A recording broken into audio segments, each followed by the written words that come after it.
for so long now that hospitals, they get an extra 20% if it's a COVID patient. Put something else to rest too.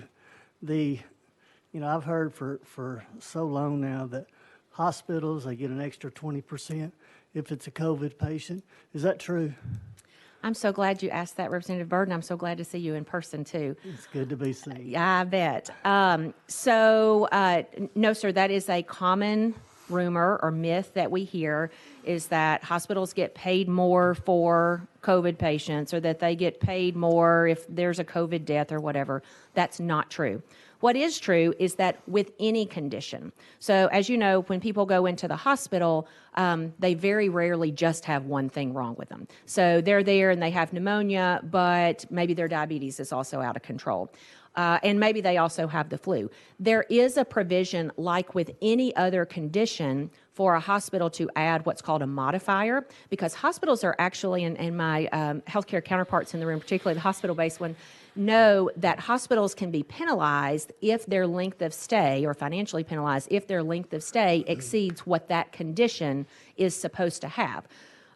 So, for example, if the insurance company says, well, you've had a heart attack, we'll pay you for 3 days, that's different than if you have a heart attack with COVID, with diabetes, with something else. And so those are modifiers that do allow for a higher acuity and more resource coverage, but there is no differential or bonus or anything like that that hospitals get for COVID patients. It's just a longstanding rumor. Thank you. And another question is, are the Department of Health in the county, are they posting daily on the COVID numbers?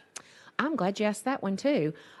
So when we talked about that very first curve, and as high as that last surge is, that is such a significant underestimate of what the actual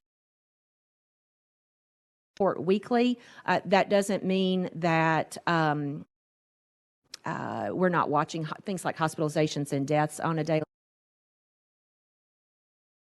Thank you. Before I get to the next person, I just wanted to follow up on one of your comments about modifiers and costs. And I don't think a lot of people know that, like, if there's like a COVID ward, or at least, over the summer when they had those, and it's not apples to apples, people going into the hospital and you get paid for this hospitalization versus this hospitalization. For COVID patients, the cost increase for PPE, and additionally, you may have to pay, shortages of nurses, staff being out for COVID, whatever, but, you may have to give bonuses to those nurses that may want to, to work on that. You had to incentivize them, and so the costs go up for that. So having modifiers for the hospital at least to break even or cover those costs are part of that, and that's something not just for this, but in anesthesia we have modifiers, sicker patients are. Mm-hmm. The more we have to do it in ICUs, when we talk about that, when patients are in the ICUs, oftentimes their IVs, normally you have your IV hanging at bedside and it's right there next to them. COVID patients, the tubing goes out the door oftentimes and it's outside, and you're changing the bags outside so you don't have to go in and out and potentially spread COVID. And so there's more cost to that. They're wearing the different masks that they have. So just keep that in mind when you talk about costs. Representative Smith, you're recognized. Thank you, Mr. Chairman. If you would indulge me for a couple of questions. Thank you, Dr. Piercey and team. I don't want to misrepresent your words, and just for a point of clarity, you had mentioned on the hospitalizations that, and let's see if I phrase this correctly, that the latest data does not reflect hospitalizations based on a primary diagnosis for admittance for COVID. Rather, they're there for another primary diagnosis, and while they're there, they're testing positive. Would that be a fair assumption? 100 years ago, flu was a pandemic. And over time, over time, as how many people are being infected and how widespread it is. So right now, it is at a pandemic level.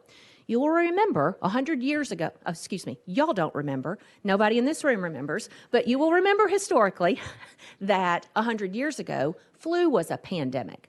And over time, excuse me, over time, as the population's immunity builds, both in our situation, now both naturally through infection and acquired through vaccine, it becomes less and less of a disease burden over time. And so there is an official definition of when it shifts. That's the part that an epidemiologist would have to tell you. But over time, it will become one of these things that we just live with. Flu is now endemic. It's hard to imagine that 100 years ago, they were feeling the same way about flu as we feel about COVID now. And now you know how we feel about flu. It's like, well, it's dangerous to some people, but it's always there, and we're going to take, the mitigation measures that we can, but we're going to go ahead and live our normal lives. And so that is what we are quickly getting to with this. There's a lot of speculation that this will be sort of our last bad surge until we transition into that. I will say that there is no magic number. There is no magic date that was, okay, if you get this, then it's going to flip the switch. But we are moving very quickly towards that point.